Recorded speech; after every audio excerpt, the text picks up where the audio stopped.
Good morning, and it's a great day in San Diego, and I want to thank everyone for coming out today.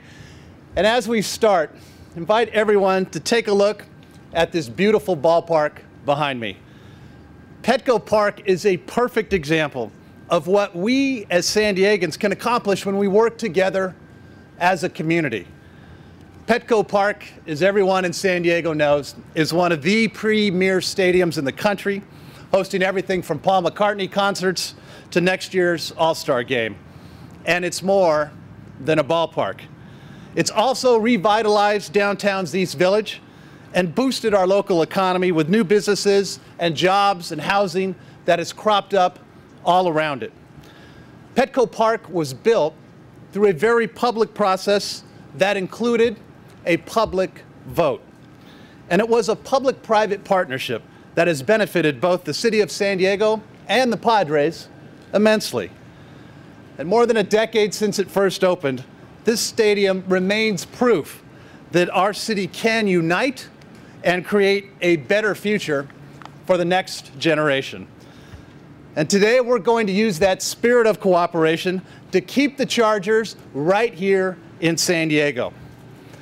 Let's be honest, at no point in San Diego's history has the possibility of the Chargers moving to LA been more real. It's time for us as a community to come together to decide the future of the Chargers in San Diego. I know we can do that. And I know there are some out there who think that this issue is too difficult and too complex to solve. I am not one of them. And let me explain why. There have been two fundamental changes since the Chargers first began their stadium search more than a decade ago. First, we now have a mayor who knows that the time for action is now. San Diegans need results. And second, we're going to, for the first time ever, have a real, tangible plan for a new stadium.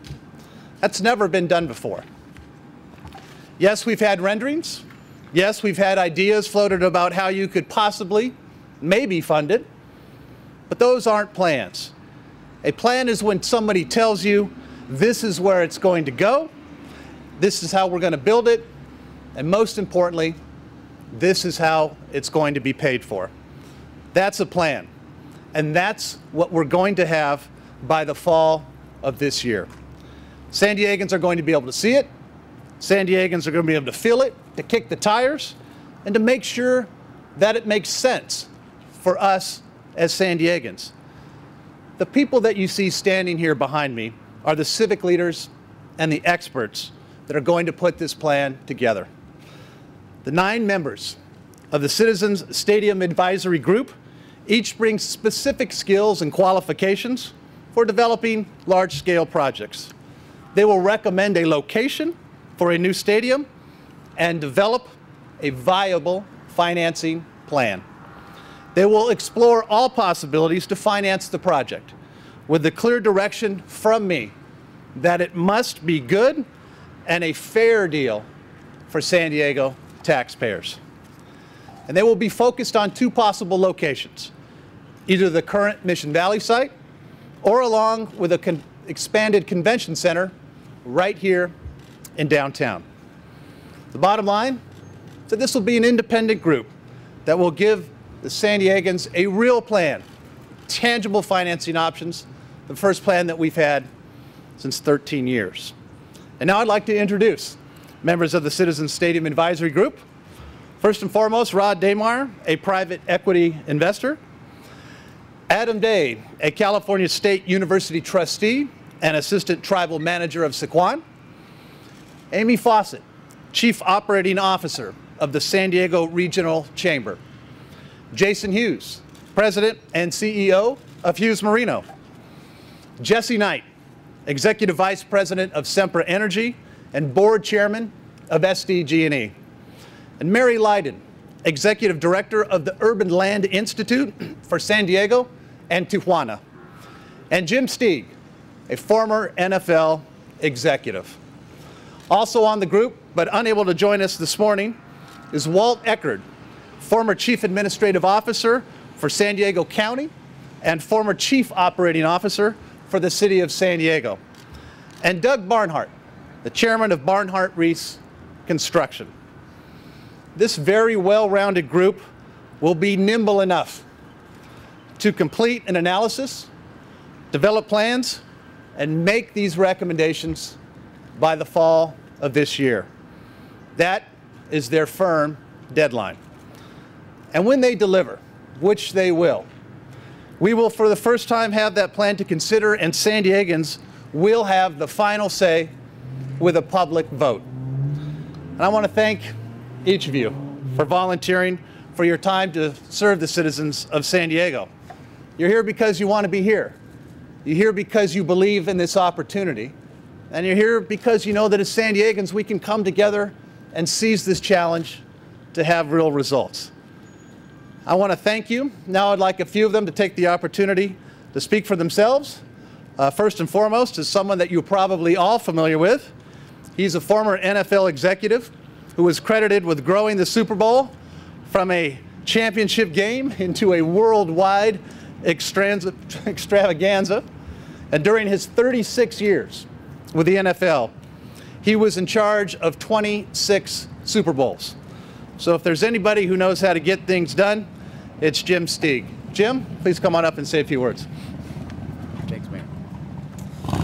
Thank you, Mayor Faulconer. Yeah, my name is Jim Stieg. I know a number of you. I've been in this community for 10 years. I've had the good fortune over my career, which seems to be getting longer and aging me more each time, that I've attended NFL games in over 70 major stadiums across the United States and around the world. I've worked in 15 different communities, ranging from Berlin, Germany, to Honolulu, Hawaii, in trying to put on events and being involved in their construction projects. I am ready to bring my experience and my recent experience I've had in the last couple of years working in the collegiate area to the Mayor's Citizen Advisory Group, and I'm honored to be asked by the Mayor to do this. I have a lot of experience with stadium issues across the country, and let me tell you that Mayor Faulconer is showing the kind of leadership San Diego needs to keep us a world-class city. I first started working here in San Diego in 1983, and I think of what this area looked like at that point in time when we awarded the Super Bowl that was held here in 1988. It took the leadership of Pete Wilson and people like Herb Klein, Bob Payne, Leon Parma to have a vision to make that happen.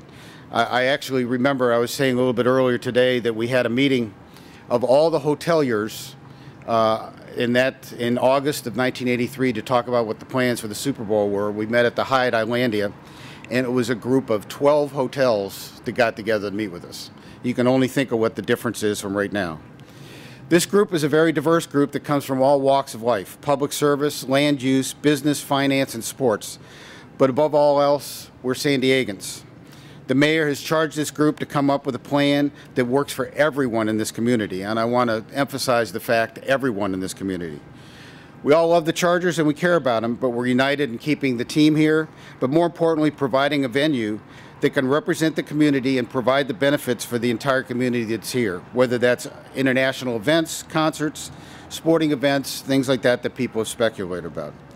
We've received a clear direction from the Mayor to develop a stadium plan that presents a good and fair deal to San Diego taxpayers. By the fall of this year, we will recommend a stadium location and a viable financing plan to achieve that goal. We're going to analyze all those things that have been done in the NFL and all the other sports over the last 15 years. There have been stadiums built, as you know, one coming up here in San Francisco that's going to host the Super Bowl this last year.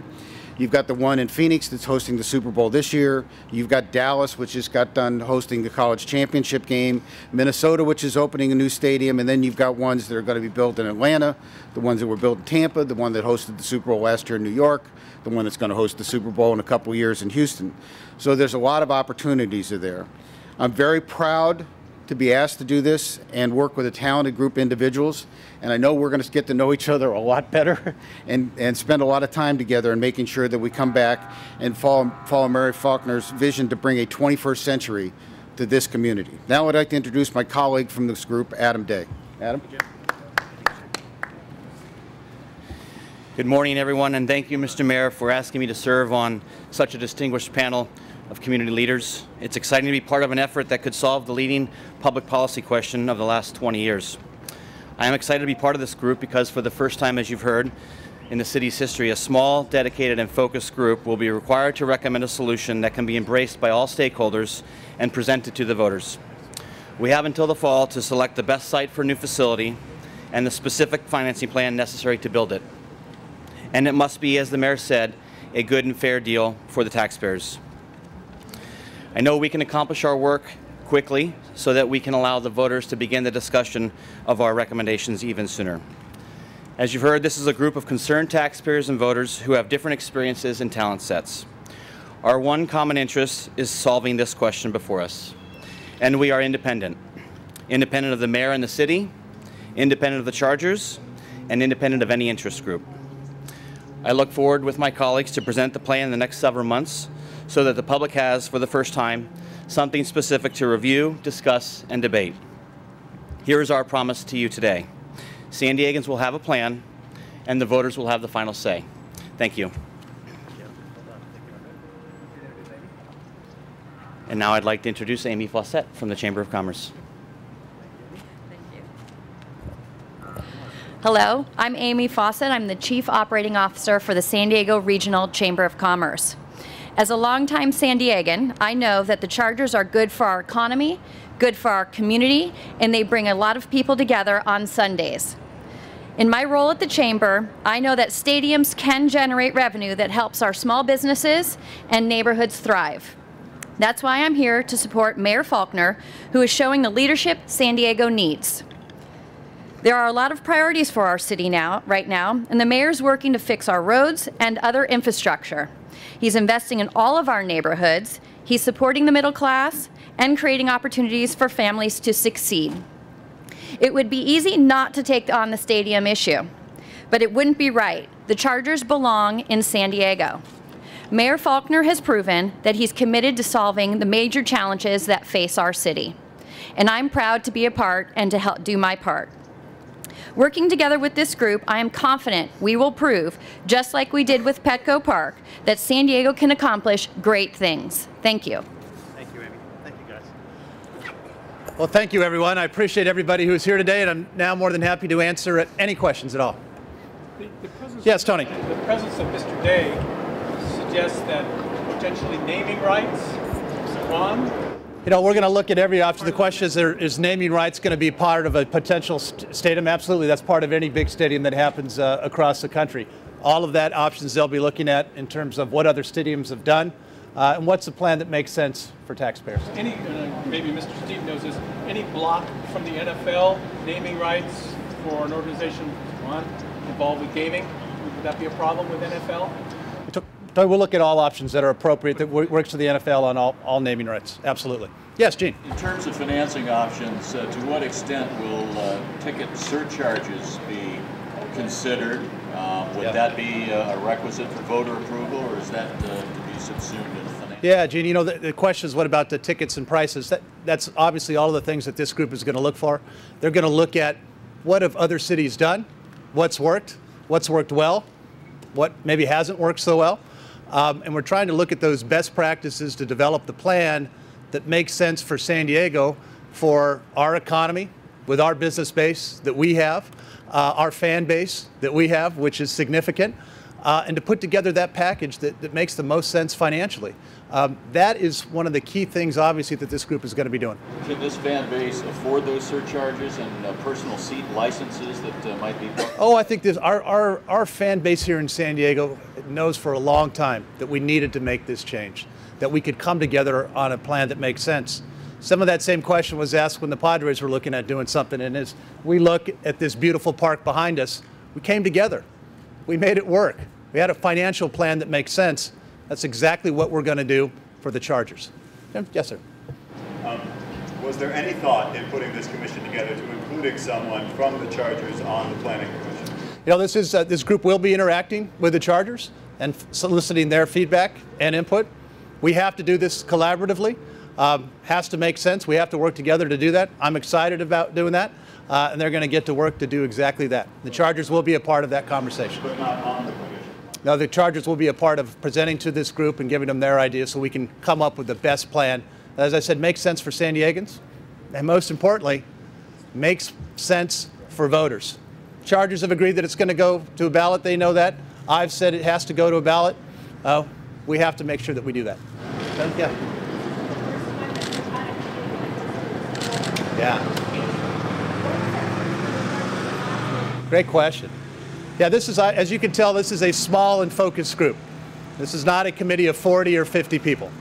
What I wanted was an action-oriented group that will bring together the skill set and particularly with a plan that will really talk about this is how we should finance it. There's been a lot of ideas that have been floated around, obviously, over the last 10 years. But where is something on paper that says specifically, here's how we're going to do this, here's how we're going to finance it? That's what this group will do, and they have a firm deadline on which to do it. If we stayed in Mission Valley, would it be inevitable that we'd have to demolish Faulconer? Yeah, we're interested in obviously looking at the Mission Valley site, looking at the site right here, potentially having a convention center a part of that. I think there's increasingly a lot of optimism that that could be a part of it. But what happens obviously with the old stadium will be one of those things that we'll have to figure out as well. How did you come up with the time frame for early fall, like considering what's happening in other cities? Yeah, no, great question. Do you feel that is enough time for the charge to make a decision? Yeah, came up with that time frame in the fall because we need action, and we need to show to our citizens and to everybody that there's a viable plan. I mean, obviously the first opportunity for a ballot is in 2016.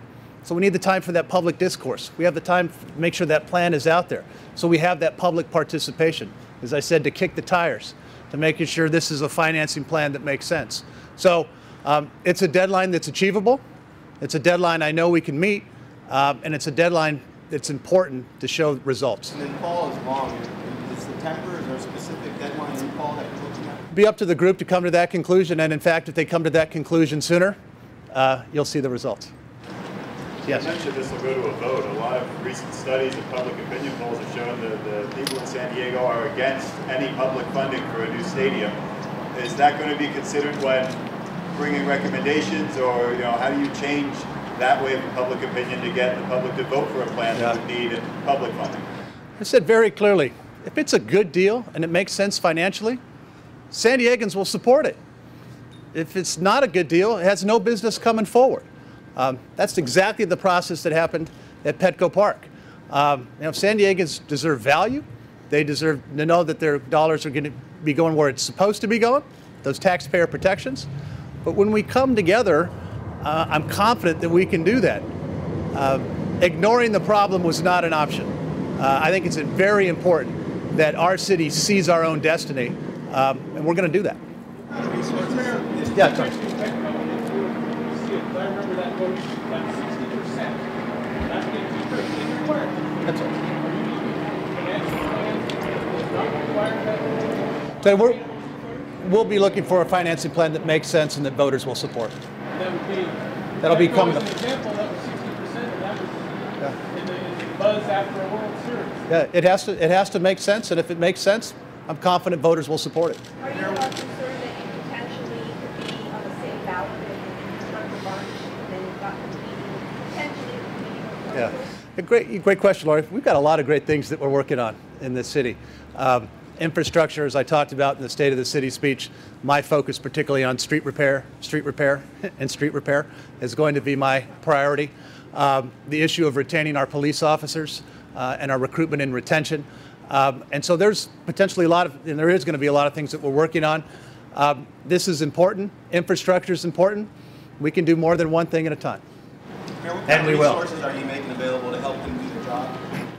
This group will have access, obviously, to all city documents. They're going to be interacting with the Chargers, and they're going to be looking at what other stadiums and other cities have done across the country. Really doing that deep dive to say, here's what made sense. Here's what we think will work, and here's something that San Diegans can have in front of them for the first time. Have you assigned a staff member to help direct them or lead them? My team will be available to assist when needed. Absolutely. Yeah. Chief. Phrase this diplomatically, the role of Steve Cushman in all this, the Chargers expect him to be, and the convention center, to be a thorn in their side, an obstacle to what they're trying to do? How are you going to reconcile the two approaches that right now seem? This is the group that's going to make it happen. This group right here, and I have full confidence that they will. And this is where all of the activity will originate from. Confident it'll happen, G. Mayor, whatever they recommend. Oh, I'm sorry, Dave. Go ahead. The Charter's initial reaction to the idea of the task force was not all that positive. I mean, we hope maybe that the group that's assembled might make them feel more optimistic. You know what's been, great question, David. I think one of the things that's been missing, we haven't had a lot of community consensus about which is the best way to go forward. This group will help achieve that. My commitment is that we have a plan, and so we're looking at all of the different options, and I think that helps San Diegans know, hey, we really looked at this, we really looked at that option. We have to build community consensus. That's what's been lacking in this, and I think it hasn't had the clear focus. That's my job. That's why I'm doing this, and I think that's our best opportunity for success, is to actually try to seize it, to make it happen. Lori. Yeah. So you mentioned that clearly the Charter's not on the task force to make a presentation of what we're trying to do. Yeah. Because one of the proposals could be accommodations convention center in Stieg, will you also be inviting the hoteliers to make those same contributions? Everybody will have to be part of this process. So, for example, if in fact this group decides to recommend a joint convention center and stadium, absolutely all stakeholders will be involved in that, including the hotel industry. Taryn? Hey, Taryn. So you keep on mentioning a lot of other people have to be a good and fair deal for taxpayers. Yeah. Are there specifics or even basics that we'll be looking for in financing plan to determine what is good and what is fair? Great question, Taryn. One of the things that I've said is it has to make sense immediately, short term, but it also has to make sense for the long term. No hidden surprises, very clear. And that's why I feel so strongly about a plan that's on paper, that is given to me, that the public can have. We have that community dialogue and that debate, and that the public has the final say on that. And I think that's that's what's been missing, and that's our best opportunity also for success. And then just second question, as you mentioned that they'll have access to all sorts of city documents, if those documents aren't already made public, is there some sort of process set that they'll all be made public as they're all looking over? Any city documents that are provided to this group will be provided to everybody. Absolutely. Is it going to be like posted on a website somewhere? Or is it gonna... We'll work with Matt on how we do that, so we can make sure you get access to that. Final question? Guys, I just say thanks again all for coming out. Thank goodness for a few drops of rain for our city that needs it today. I really appreciate it. I'm excited. I'm optimistic. Again, I want to thank all the members of the committee who are here. We're looking forward to action, and we're looking forward to results. Thank you, guys. Thank you very much.